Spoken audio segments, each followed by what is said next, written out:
Telugu digital media network లో political కేటగిరీలో #1 కేవలం 72 గంటల్లో 1,50,00,000 వ్యూస్ పైగా పాపులర్ టీవీ నెట్వర్క్. ఆంధ్రప్రదేశ్లో ఇప్పుడు ఏపీ టైటిలింగ్ యాక్ట్ అనేది చాలా వివాదాస్పదంగా చేస్తున్నారు టీడీపీ జనసేన నేతలు. ఈ ఏపీ టైటిలింగ్ యాక్ట్ వల్ల ఆంధ్రప్రదేశ్ ప్రజలకి ఆస్తులు ఉన్న వాళ్ళకి ఏదో నష్టం వాటింది సార్. మీరు మళ్ళీ మీకు ఎందుకంటే మీరు సీనియర్ మోస్ట్ జర్నలిస్ట్, మీకున్న అనుభవంలో మేము చాలా చిన్నవాళ్ళం, ఎందుకంటే మీకు పూర్తి విషయాల మీద పూర్తి అవగాహన ఉంటుంది. సరే, 83-84లో తెలుగుదేశం పార్టీ ఆవిర్భవించినప్పుడు బ్రాహ్మణ సామాజిక వర్గం మీద ఉన్న కడుపు మంటతో రామారావు గారికి పటేల్ పట్వారి కరణం మున్సిపల్ వ్యవస్థని రద్దు చేశారు. మీకు జ్ఞాపకం ఉంది కదా సార్? వాళ్ళంటే రగిలిపోయాడు ఆయన. తదనంతరం 85-86లో విలేజ్ అసిస్టెంట్ల కింద వీళ్ళని పరివర్తన చేసి పనికొచ్చిన వాళ్ళని జాయిన్ చేసుకున్నాడు. అదర్ దాన్ ఈ కమ్యూనిటీ కాని వాళ్ళని తెలుసు కదా మీకు. మళ్ళీ 92లో విఆర్ఓ వ్యవస్థని రద్దు అని ఒక తీసుకొచ్చాడు, కొత్త వ్యవస్థ, రెవెన్యూ వ్యవస్థని, విలేజ్ రెవెన్యూ ఆఫీసర్స్. 2002లో పూర్తిగా రద్దు చేశారు. ఎవరిని? ఈ విలేజ్ అసిస్టెంట్ల కింద తీసుకున్న వాళ్ళని అందరినీ రద్దు చేశారు. వీళ్ళందరినీ పంచాయతీల్లో విలీనం చేశారు. పంచాయతీ తర్వాత 2007లోనే కదా, 2007 రాజశేఖర రెడ్డి గారి గవర్నమెంట్లోనే కదా సార్ విఆర్ఓ రిక్రూట్మెంట్లు జరిగి. మీరు ఇది ఒక ప్రామాణికంగా తీసుకుంటానండి. నెక్స్ట్ మీకు ఈ యాక్ట్ల గురించి చెప్పిన తర్వాత మిగిలిన చెప్పవచ్చు. The transfer of property act 1882లో ఉంది.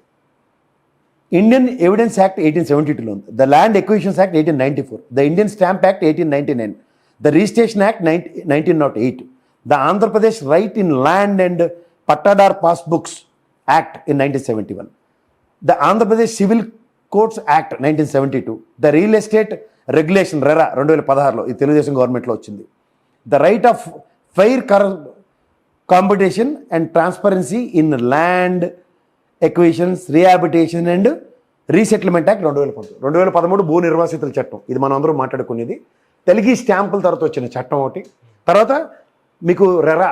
ఇవే కదా ప్రామాణికాలు. మీరు గతంలో చంద్రబాబు నాయుడు ఈ మధ్యన గజనీ, అపరిచితుడు 2 సినిమాలు చూసి అతను అల్జైమర్స్తో బాధపడుతున్నాడు. మీరు యనమల రామకృష్ణుడు రెవెన్యూ మినిస్టర్ ఉన్నప్పుడు, నెక్స్ట్ చంద్రబాబు నాయుడు గారు ఉన్నప్పుడు పట్టాదారు పాస్ పుస్తకాలు అవన్నీ మర్చిపోయినట్టుకున్నారు. ఒకసారి తీసి చూపించమనండి. అలాగే జగన్మోహన్ రెడ్డి గారు ఆస్తి పట్ట వీటి మీద 31 లక్షల భూముల మీద, సెంటు భూముల మీద జగన్మోహన్ రెడ్డి గారు పట్టా ఇస్తారని బాధలకి. ఇది విషయం మీకు అర్థం అవ్వాలంటే సార్, అసైన్డ్ ల్యాండ్స్ అని ఉన్నాయి. క్రయ విక్రయాలు చేయొచ్చు దాని మీద? చేయకూడదు కదా. ఇవి గతంలో ల్యాండ్లెస్ పూర్కి, బిలో పవర్టీ వాళ్ళకి ఇస్తూనే ఉండేవారు. తర్వాత ప్రభుత్వం కావాల్సి వచ్చినప్పుడు ఆయన వెనక్కి తీసుకోవడం, ఇవి కదా. ఇప్పుడు అంతదాకా ఎందుకంటే రామారావు గారు ఒక్కొక్క సింగిల్ బెడ్రూమ్ ఇల్లు స్లాబ్లు వేసి కట్టారు మనకి, గచ్చిబౌలి ఇవన్నీ. ఇప్పుడు మహేష్ బాబుది ఏఎంబి మాలు గచ్చిబౌలి స్టేడియం నుంచి ఇక్కడ దాకా కొన్నామని మనం వెళ్ళి కొందాం. చిన్న చిన్న ల్యాండ్లు ఉన్నాయి కదా, అవన్నీ దేని మీద అవుతున్నాయి సార్? నోటరీ పేపర్ల మీదే కదా. దానికే కదా భూమా అఖిలప్రియ కిడ్నాప్లు, చచ్చి చావు, అందరూ చచ్చారు అందరూ. ఇవి ఎందుకు చెప్తున్నానంటే సార్, ఈ ప్రభుత్వంలో జగన్మోహన్ రెడ్డి గారు అసైన్ ల్యాండ్స్, పోనీ ఆవు భూములు అనుకోండి, ఇవన్నీ కన్సాలిడేట్ చేసి ఇవి ప్రభుత్వం తరఫున ఉన్న భూములు ప్రజలకు పంచాడు. పంచి ఏం చేశాడు? ఆయన పేరు, ఆయన పుస్తకం బుక్ చేసి వాళ్ళకి పట్టాలు ఇచ్చాడు వీళ్ళు అనుకున్నట్టే. కానీ దాని మీద ఒక పని చేశాడు. ఏం చెప్పండి? 10 సంవత్సరాల తర్వాత నీకు ఆస్తి హక్కు కల్పించాడు దాని మీద. అది అమ్ముకోవచ్చు, క్రయ విక్రయాలు. ఇది గతంలో అసైన్ ల్యాండ్లకు ఉందా? పైపచ్చు ఇది కేంద్ర ప్రభుత్వం ఎన్నో రాష్ట్రాల్లో ఇంప్లిమెంట్ చేస్తున్న ల్యాండ్ యాక్ట్. ఇది మన రాష్ట్రంలో ప్రభుత్వం పూర్వపరాలు ఏవి స్థిరం అవ్వకుండా మనం ఎందుకు ఇది ఇంప్లిమెంట్ చేయాలని కోర్టుకు వెళ్ళింది. ఇది తెలుసా ఎంతమందికో? ఇది ఎందుకో నేను చెప్తాను మీకు. ఒక విశ్లేషణ ఉంది దీని మీద విత్ డేటా. ఇది చెప్తే ప్రజలకి బ్రహ్మాండంగా అర్థమవుతుంది. అంటే దీనివల్ల బాగా నష్టం జరుగుతుంది అనేది జరుగుతున్న ప్రచారం. ఎవరికి? ఏపీ ల్యాండ్ టైటిలింగ్ యాక్ట్ వల్ల. అదే సార్, ఎవరికి నష్టం జరుగుతుందో ప్రజలకు తెలుసుకుంటే మనం చెప్పడం చాలా సులువు అవుతుంది. ఇప్పుడు మీకు ఒక విషయం నేను చెప్తా. యాడ్స్, ప్రూమోస్ కూడా రన్ చేస్తున్నాయి. చేయండి సార్. పల్లెని వాళ్ళు ఏం చేస్తారంటే పిల్లి తల కొరికేడని ఒక సామెత ఉంది మనకి. వాళ్ళు పిల్లి తల కొరుక్కుంటున్నప్పుడు మనం ఏం చేయగలుగుతాం? ఇప్పుడు వీటిని జగన్మోహన్ రెడ్డి గారి ప్రభుత్వంలో చేసింది ఏంటంటే భూ సంస్కరణలు అంటారు ల్యాండ్ రిఫార్మ్స్ కదా. ఇప్పుడు నేను ఇందాక విఆర్ఓలు, వీడియోలు ఇవన్నీ నేను చెప్పాను కదా సార్. ఈ ప్రభుత్వం ఈ 10 ఇయర్లో చేసిన మంచి పనులు ఏంటంటే జగనన్న శాశ్వత భూరక్షణ పథకం అని పెట్టి గ్రామ సర్వేయర్ని 10,185 మందిని రిక్రూట్ చేశాడు. విఆర్ఓలు 2,688 మంది, పంచాయతీ కార్యదర్శులు 5,417, ప్లానింగ్ కార్యదర్శులు 3,788 మంది, మొబైల్ మెజిస్ట్రేట్ సేవలు 679, భూముల రీసర్వే 42.6 లక్షల ఎకరాలు రీసర్వే చేయబడ్డాయి. మ్యూటేషన్లు 4.8 లక్షల ఎకరాలు మ్యూటేషన్లు చేయబడ్డాయి. కేసుల పరిష్కారం 45,000 కేసులు పరిష్కరించబడిపోయి ఇప్పటికి, అంటే ల్యాండ్ యాక్ట్ ఇంపోజ్ చేయకుండానే. భూ హక్కు పత్రాల పంపిణీ 17.53 లక్షల ఎకరాలు, 17,53,000 ఎకరాలు. ఎలా అంటే అసైన్డ్ ల్యాండ్లు రైతులు 42,307 మంది రైతులు అసైన్డ్ ల్యాండ్లో ఇబ్బందులు పడుతుంటే 46,463.82 ఎకరాలు డీకేటీ ఎఫ్ఎంబి ప్లస్ అడంగల్ ప్రాతిపదిక మీద ప్రజలకి పరిష్కరించి ఇవ్వబడ్డాయి రైతులకి. అలాగే లంక భూములు 17,768 మంది రైతులకి 9,064 ఎకరాలు డీకేటీ ప్లస్ సి కేటగిరీ లీజ్లో శాశ్వత పరిష్కారం ఇచ్చి ఇచ్చేశారు. నెక్స్ట్ సర్వీస్ ఎనాం భూములు అని ఉంటాయి. సర్వీస్ ఎనాం భూములు అంటే మిలిటరీలో పనిచేసిన వాళ్ళకి ఎనాముల భూములు, నవాబులు ఇచ్చిన ఎనాం భూములు, రాజులు రైతులకు ఇచ్చిన ఈ ఎనాం భూములువి రైతులు 161,584 మంది ఉంటే, ఎంతమంది అండి? 161,584 మంది ఉంటే 158,113 ఎకరాలు నిషేధిత జాబితా నుంచి తొలగించి ఎవరు తలకిచ్చారు. ఇదంతా గతంలో నిషేధిత ల్యాండ్స్ కింద ఉండి అవి ప్రజలకు ఇచ్చారు.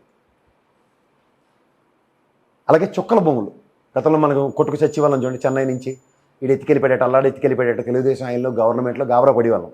ఇప్పుడు 15 జిల్లాల్లో 2.6 లక్షల ఎకరాలు 1.85 లక్షలు అంటే 1,85,000 మంది రైతులకి అందజేయబడ్డాయి.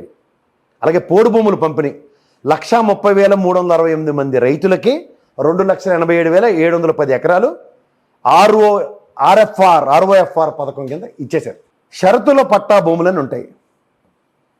షరతుల పట్టా భూములు విస్తీర్ణం 33,000 ఎకరాలు, రైతులు 24,541 మంది రైతులు.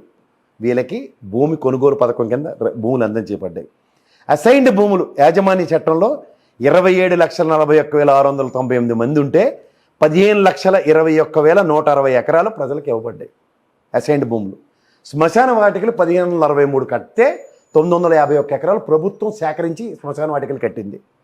గిరిజనులు డీకేటీ పట్టాలు 26,287 మంది రైతులకి 39,272 ఎకరాలు పంచబడ్డాయి.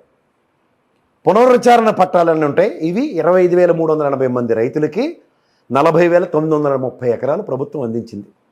పోలవరం ముంపు రైతులు 2,372 మందికి 6,407 ఎకరాలు ఇవ్వబడ్డాయి. ఇది ఈ ప్రభుత్వం ట్రాక్ రికార్డ్. ఇది చేసి ఇందాక మీకు చెప్పిన కేసుల పరిష్కారం ఏంటంటే 45,000 కేసులు పరిష్కరించి రేపొద్దున్న ఈ ల్యాండ్ యాక్ట్ సెంట్రల్ గవర్నమెంట్ మన నెత్తి మీద ఇంపోజ్ చేసిన ఈ కేసులు పరిష్కరించిపోయి ఎవడు భూములు అక్కడికి వచ్చాయి అనుకోండి సార్, ఈ రాష్ట్ర ప్రభుత్వం పరంగా తర్వాత జరిగేది ఎంతమంది సర్వేయర్ని, ఎంతమంది పంచాయతీరాజ్ శాఖలోనూ ఎంతమంది వీరవలను రిక్రూట్ చేసింది దేనికి? శాశ్వత భూ హక్కు ప్రజలకి అందించడానికి. ఇది గత ప్రభుత్వంలో జరగలే, ఇంప్లిమెంట్ కూడా చేయలే. ఇంత కరోనా పాండమిక్ ఉండి కూడా ప్రజల్ని ఈ విధంగా పరిరక్షించిన తర్వాత ఎవడి భూమి వాడికి శాశ్వతంగా హక్కు కల్పించే దగ్గర ఇవాళ మీరు ఆ 31 లక్షల ఎకరాల భూములు ఇచ్చిన దగ్గర నేను గతంలో చేసిన వీడియోలు చూడండి సార్, అవన్నీ ఒక బ్యూటిఫుల్ వెంచర్స్ పక్కన ఇచ్చిన ల్యాండ్లు హైవేకి ఆనుకునేవి. ప్రతి ఒక్కరిని లక్షాధికారం చేశాడు. ఇవాళ రాష్ట్రంలో జగన్మోహన్ రెడ్డి 30 లక్షల మంది ఆడపిల్లల్ని లక్షాధికారులు చేశాడు. ఇది తట్టుకోలేక ఈ భూ సంస్కరణలు వీటి వల్ల భూముల వల్ల శాశ్వత హక్కు జగన్మోహన్ రెడ్డి ఎత్తుకెళ్ళిపోతారని అపోదలు మోయిస్తున్నారు. ఎవరికి నష్టం సార్ దీనివల్ల? ఇది లబ్ధి. ఇప్పుడు చేతల ప్రభుత్వం నేను ఎందుకు అంటున్నానంటే ఇంతమంది రైతులు 17,50,000 మంది రైతులు పరిరక్షించబడి ఈ ప్రజాస్వామ్యంలో వాళ్ళ హక్కుదారులు చేసిన ఈ ప్రభుత్వం వాళ్ళ పరిరక్షణ వ్యవసాయోత్పత్తులు నేను గతంలో విశ్లేషించాను. 59,184 కోట్ల రూపాయలు వ్యవసాయోత్పత్తులు తెలుగుదేశం ఆయనలో వస్తే 89,164 కోట్ల వ్యవసాయోత్పత్తులు ఈ ప్రభుత్వం కొనగలిగింది. రైతులను పరిరక్షించకపోతే, రైతులకి సామర్థ్యం పెంచకపోతే ఈ ప్రభుత్వం ఈ సక్సెస్ రేషియో ఎందుకు వస్తుందండి? అందుకే కదా జిఎస్డిపిలో నెంబర్ 1 ఉన్నాం. ఉపాధి కల్పనలో ఇంతమందికి ఎంప్లాయ్మెంట్ క్రియేట్ చేసిన తర్వాత కదా భూములు సర్వేలు చేయబడ్డాయి ప్రాపర్గా.